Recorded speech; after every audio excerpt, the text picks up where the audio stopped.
En fait, Lobster, du coup, c'est un projet qui est né il y a quelques mois, il y a un peu moins d'un an, et qui est issu d'un constat assez simple finalement, c'est que dans la finance décentralisée, il y a plusieurs piles de base qui permettent de générer du rendement supplémentaire sur ces cryptoactifs.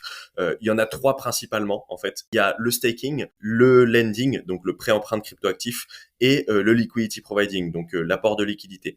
Et en fait, il se trouve que dans l'écosystème de la finance décentralisée, il y a des solutions plus ou moins passives de générer des intérêts. Donc notamment en faisant du staking ou du lending, on arrive à générer quelques pourcents par an sur performance de ces actifs, et c'est assez passif.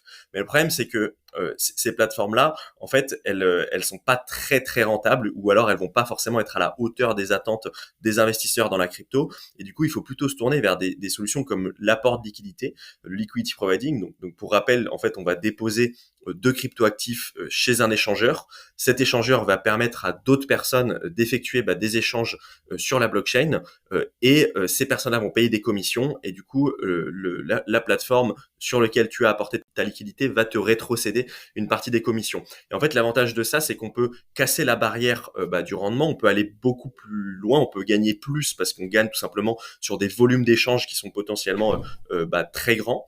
Mais le problème principal de ça, c'est que cette solution-là, en fait, nécessite beaucoup de temps et de connaissances pour être maîtrisée.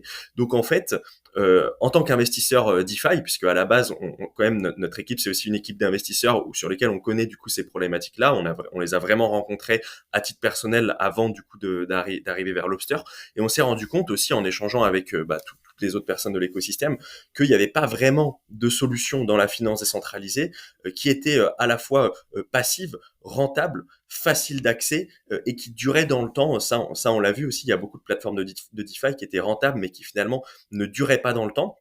Et en fait, c'est aussi en partie toutes ces problématiques-là qui expliquent que aujourd'hui dans la finance décentralisée, il y a que 3% en fait des détenteurs de cryptoactifs qui s'immiscent dans cet écosystème pour tenter de générer du rendement. Donc il y a quand même 97% des investisseurs crypto qui n'ont pas encore franchi le pas de la finance décentralisée. C'est un petit peu comme si on était dans le marché de l'immobilier et qu'il y avait 97% des investisseurs immobiliers qui préféraient ne pas louer leurs biens et se contenter de la plus-value de l'appartement, ce qui est quand même absolument insensé. Et on s'est dit quand même, il y a un vrai truc à faire en fait pour faciliter la vie des investisseurs dans la finance décentralisée à ce niveau-là.